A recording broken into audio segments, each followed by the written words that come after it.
നമസ്കാരം. മലയാളി വാർത്ത ഇൻസൈഡിലേക്ക് സ്വാഗതം. ശ്രീലേഖ അങ്ങനെ വെറുതെ പോകാൻ തീരുമാനിച്ചിട്ടില്ല. കൃത്യമായി ശ്രീലേഖയ്ക്കെതിരെ നടക്കുന്ന പലതരത്തിലുള്ള വാർത്തകൾക്കെതിരെ അവർ പ്രതികരിക്കാൻ തന്നെയാണ് തീരുമാനിച്ചിരിക്കുന്നത്. മാധ്യമ സമൂഹത്തെ മാപ്രകൾ എന്ന് വിളിച്ചുകൊണ്ട് മാപ്രകളല്ല ഞങ്ങളുടെ കാര്യം തീരുമാനിക്കുന്നത്, ഞങ്ങൾ തന്നെയാണ് എന്ന ഉറച്ച ശബ്ദത്തോടു കൂടി ശ്രീലേഖ തന്റെ സ്റ്റാൻഡ് വ്യക്തമാക്കിയിരിക്കുകയാണ്. തിരുവനന്തപുരം കോർപ്പറേഷൻ മേയർ സ്ഥാനം ലഭിക്കാത്തതിൽ തനിക്ക് ഒരു അതൃപ്തിയും ഇല്ല എന്ന് BJP കൗൺസിലർ ശ്രീലേഖ ആവർത്തിച്ചു. തനിക്ക് ഒരു അതൃപ്തിയും ഇല്ലായിരുന്നു എന്നും ഇപ്പോഴും ഇല്ലെന്നും ശ്രീലേഖ ഫേസ്ബുക്കിൽ കുറിച്ചിരിക്കുകയാണ്. കഴിഞ്ഞ ദിവസം എന്നെ ഓഫീസിൽ പ്രവേശിപ്പിക്കാതെ ശല്യം ചെയ്ത പുറകെ നടന്ന ചോദ്യം ചോദിച്ച് ഹരാസ് ചെയ്ത മുഖ്യധാരാ മാധ്യമങ്ങൾ ചിലർ എഡിറ്റ് ചെയ്ത ഭാഗങ്ങൾ മാത്രം കാണിച്ച് അവരുടെ കള്ളക്കഥകൾ പ്രചരിപ്പിക്കുന്നു. വിവാദങ്ങൾ വെറുതെ വിറ്റുകാശ്, അതായത് റേറ്റിംഗ് ആക്കാൻ ഇതൊക്കെ കാണുന്ന പാവം മലയാളികൾ ചിലരെങ്കിലും അത് വിശ്വസിക്കുന്നവരും ശ്രീലേഖ ഇതൊക്കെ പറഞ്ഞിട്ടുണ്ട് എന്ന് മനസ്സിലാക്കുന്നവരുമായിരിക്കാം. മഹത്തായ ഭാരതീയ ജനതാ പാർട്ടിയിൽ പ്രവർത്തിക്കുന്നതിൽ അഭിമാനം മാത്രമെന്നും ശ്രീലേഖ കുറിച്ചു. തിരുവനന്തപുരം കോർപ്പറേഷൻ മേയർ സ്ഥാനം ലഭിക്കാത്തതിലെ അതൃപ്തി നേരത്തെ ശ്രീലേഖ തുറന്നു പറഞ്ഞിരുന്നു. അതാണ് ഇപ്പോൾ ശ്രീലേഖ താൻ അങ്ങനെ പറഞ്ഞിട്ടില്ലെന്നും താൻ എഡിറ്റ് ചെയ്ത ഭാഗം, താൻ പറഞ്ഞ കാര്യത്തിൽ എഡിറ്റ് ചെയ്ത ഭാഗം മാത്രമാണ് കാണിച്ച് റേറ്റിംഗ് ഉണ്ടാക്കിയിരിക്കുന്നതെന്നും പറയുന്നു. ഫേസ്ബുക്ക് കുറിപ്പിന്റെ രൂപം നോക്കാം. വൃത്തികെട്ട മാധ്യമ പ്രവർത്തനമാണ് കേരളത്തിൽ.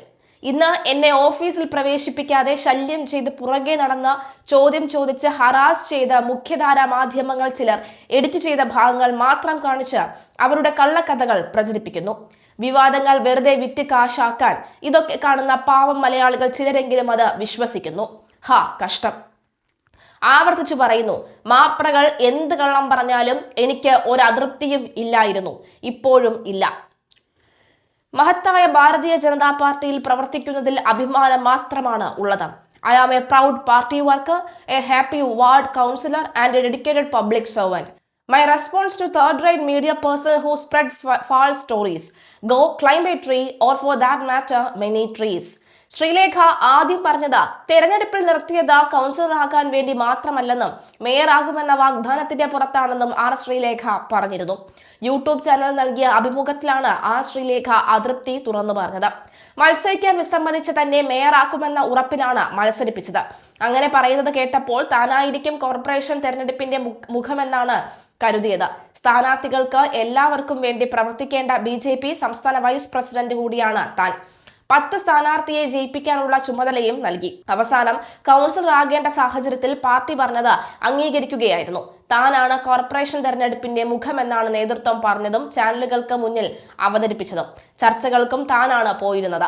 എന്നാൽ എന്തോ കാരണം കൊണ്ട് അവസാന നിമിഷം കാര്യങ്ങൾ മാറി മറിഞ്ഞു. VV രാജേഷിന് കുറച്ചുകൂടി മികച്ച രീതിയിൽ മേയറായും ആശാനാഥിന് ഡെപ്യൂട്ടി മേയറായും കുറച്ചുകൂടി നന്നായി പ്രവർത്തിക്കാൻ പറ്റുമെന്ന കേന്ദ്ര നേതൃത്വത്തിന് തോന്നിയിട്ടുണ്ടാകാം. അതുകൊണ്ടായിരിക്കാം അത്തരമൊരു തീരുമാനം എടുത്തതെന്നാണ് തന്റെ കണക്കുകൂട്ടൽ. നേതൃത്വത്തിന്റെ തീരുമാനത്തോട് തർക്കമില്ല, അത് അംഗീകരിക്കുന്നു. തീരുമാനത്തെ എതിർത്ത് പോടോ പുല്ലേ എന്ന് പറഞ്ഞ് ഇറങ്ങിയോടാൻ പറ്റില്ല. തന്നെ ജയിപ്പിച്ചവർ ഇവിടെയുണ്ട്. കൗൺസിലറായി 5 വർഷം തുടരുമെന്ന് തീരുമാനിച്ച് ഇവിടെ തന്നെ ഉണ്ടാകുമെന്നും ശ്രീലേഖ പറഞ്ഞു. യൂട്യൂബ് ചാനൽ നൽകിയ അഭിമുഖം വാർത്തയായതിനു പിന്നാലെയാണ് മാധ്യമങ്ങൾ വിശദീകരണം തേടിയിരുന്നത്. നിയമസഭയിലേക്ക് മത്സരിക്കാൻ താല്പര്യമില്ലെന്ന് ശ്രീലേഖ ആവർത്തിക്കുകയും ചെയ്തിരുന്നു. ഓൺലൈൻ മാധ്യമത്തിലെ അഭിമുഖം പുറത്തു വന്നതിന് പിന്നാലെ മാധ്യമങ്ങളോട് ശ്രീലേഖ അതൃപ്തി തുറന്നു പറഞ്ഞു. 5 വർഷം കൗൺസിലറായി പ്രവർത്തിക്കാനാണ് ആഗ്രഹമെന്നും നിയമസഭയിലേക്ക് മത്സരിക്കാൻ തൽക്കാലം താല്പര്യമില്ലെന്നും ശ്രീലേഖ പറഞ്ഞിരുന്നു. മേയർ സ്ഥാനത്ത് നിന്ന് ഒഴിവാക്കിയ ശ്രീലേഖയെ നിയമസഭാ തെരഞ്ഞെടുപ്പിൽ വട്ടിയൂർക്കാവിൽ മത്സരിപ്പിക്കുമെന്ന റിപ്പോർട്ടുകളുണ്ടായിരുന്നു. എന്നാൽ സ്ഥാനാർത്ഥിയാകാനില്ലെന്ന് ശ്രീലേഖ വ്യക്തമാക്കുകയും ചെയ്തു. തിരുവനന്തപുരം കോർപ്പറേഷൻ ചരിത്രത്തിൽ ആദ്യമായി BJP അധികാരത്തിലെത്തിയ ശേഷമാണ് മേയർ സ്ഥാനം സംബന്ധിച്ചുള്ള അതൃപ്തിയും ചർച്ചയാകുന്നത്. ശാസ്തമംഗലത്തെ കൗൺസിലർ സ്ഥാനാർത്ഥിയായി മുൻ DGP കൂടിയായ ശ്രീലേഖയെ മത്സരരംഗത്ത് ഇറക്കിയത് മുതൽ മേയർ സ്ഥാനവും ചർച്ചയായിരുന്നു. VV രാജേഷിന്റെയും ശ്രീലേഖയുടെ പേരുകളായിരുന്നു മേയർ സ്ഥാനത്തേക്ക് ആദ്യം മുതൽ ഉയർന്നു കേട്ടിരുന്നത്. അവസാന നിമിഷം വരെ മേയർ ആരാകുമെന്നതിൽ BJP സസ്പെൻസും തുടർന്നിരുന്നു. തുടർന്ന് മേയർ സ്ഥാനാർത്ഥിയുടെ മത്സരത്തിന് മുമ്പായിട്ടാണ് BJP VV രാജേഷിനെ മേയറായും ആശാനാഥിനെ ഡെപ്യൂട്ടി മേയറായും പ്രഖ്യാപിച്ചത്. മേയറുടെയും ഡെപ്യൂട്ടി മേയറുടെയും സത്യപ്രതിജ്ഞാ ചടങ്ങിൽ നിന്ന് ആർ ശ്രീലേഖ നേരത്തെ മടങ്ങിപ്പോയതും വാർത്തയായിരുന്നു. ഇനി ആർ ശ്രീലേഖയുടെ ഈ ഒരു ഫേസ്ബുക്ക് പോസ്റ്റിന് താഴെ വന്നിരിക്കുന്ന ചില കമന്റുകൾ കൂടി നമുക്കൊന്ന് നോക്കാം. മാഡം, നിങ്ങളുടെ സോഷ്യൽ മീഡിയ പ്ലാറ്റ്ഫോമിൽ മാത്രം നിങ്ങൾ അഡ്രസ്സ് ചെയ്യൂ. കൃത്യമായി ആലോചിച്ചും ആവശ്യമെങ്കിൽ എഡിറ്റ് ചെയ്തും പോസ്റ്റ് ചെയ്യുക. നിങ്ങളുടെ വാക്കുകൾ കേൾക്കാൻ താല്പര്യമുള്ളവർ നിങ്ങളെ ശ്രവിക്കും. കേരളത്തിൽ മാധ്യമ പ്രവർത്തനം ഇത്രയും നീചമായ ഒരവസ്ഥ ഇതുവരെയും ഉണ്ടായിട്ടില്ല എന്ന് പറയുന്നു. മാഡം, മലയാള മാധ്യമ പ്രവർത്തകരുടെ അടുത്ത് പോകരുത്. അവർ മൊത്തം പഴയ SFIക്കാരാണ്. കുറെ സുരേഷ് ഗോപിയുടെ പിറകെ നടന്നു. ഇനി മാഡത്തിന്റെ പിറകെ വരും. കാരണം തിരുവനന്തപുരം കോർപ്പറേഷൻ കിട്ടിയത് അവർക്ക് ഇഷ്ടപ്പെട്ടിട്ടില്ല. വട്ടിയൂർക്കാവിൽ മാഡം നല്ല പോലെ പ്രവർത്തിക്കൂ. തീർച്ചയായും വിജയം നേടാൻ സാധിക്കും. മാധ്യമങ്ങളുടെ കുരുട്ട് ബുദ്ധിയിൽ വീഴാതെ നോക്കുക എന്നതാണ് ഏതൊരു രാഷ്ട്രീയ പ്രവർത്തകയും ശ്രദ്ധിക്കേണ്ടത്. ഇത്തരം വിഷയങ്ങളിൽ പ്രതികരിക്കാതെ പോവുക എന്നതാണ് ഉചിതം. മാധ്യമങ്ങൾക്ക് ബ്രേക്കിംഗ് മാത്രം മതി. തിരുവനന്തപുരം പോലെ ഒരു കോർപ്പറേഷൻ രാഷ്ട്രീയം അറിയുന്ന ഒരു പ്രഗത്ഭൻ തന്നെയാണ് ഇന്നത്തെ സ്ഥിതിക്ക് മേയറായി വരേണ്ടത്. കാരണം 1-3 മാസം കഴിഞ്ഞാൽ ഇലക്ഷനാണ്. 2 CPIM അടുത്ത ഇലക്ഷനിൽ തോൽക്കും. പിന്നെ സമരങ്ങളുടെ തേരോട്ടമായിരിക്കും. അതിനെതിരെ പിടിച്ചു നിൽക്കാൻ ശ്രീലേഖജിക്ക് ലേശം പണിപ്പെടേണ്ടി വരും. ഇപ്പോൾ ഉചിതമായ തീരുമാനം തന്നെയാണ് എടുത്തിരിക്കുന്നത്. കേരളത്തിലെ മാധ്യമ പ്രവർത്തകർ കൃത്യമായ വാർത്തകൾ ഉണ്ടാക്കാനായി ഔചിത്യമില്ലാത്ത നാണം കെട്ട രീതികൾ പിന്തുടരുന്നത് എല്ലാവരും വെറുക്കുന്നു എന്ന് പറയുന്നുണ്ട്. ഈ നശിച്ച മാപ്രകളെ അവഗണിക്കുവാൻ നല്ല പ്രവർത്തികളും രാഷ്ട്രീയ ചിന്തകളുമായി മുന്നോട്ട് പോവുക.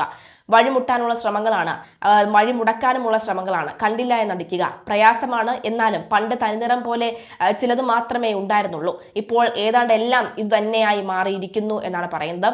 എന്തായാലും എല്ലാ മാധ്യമങ്ങളെയും അടച്ചാക്ഷേപിക്കേണ്ടതില്ല. എന്നാൽ മുഖ്യധാരാ മാധ്യമങ്ങൾ എന്ന് പറയുന്ന ഓൺലൈൻ മാധ്യമങ്ങളെ പുല്ലുപോലെ കാണുന്ന ഈ മുഖ്യധാരാ മാധ്യമങ്ങൾ ഇപ്പോൾ ഓൺലൈൻ മാധ്യമങ്ങളുടെ ഒരു സ്റ്റാൻഡേർഡിന് അപ്പുറത്തേക്ക് തഴം താഴ്ന്നു പോകുന്നു എന്ന് കൂടി നമുക്ക് മനസ്സിലാക്കേണ്ടതുണ്ട്. എന്തായാലും ആർ ശ്രീലേഖ കൃത്യമായ മറുപടി തന്നെയാണ് നൽകിയിരിക്കുന്നത്.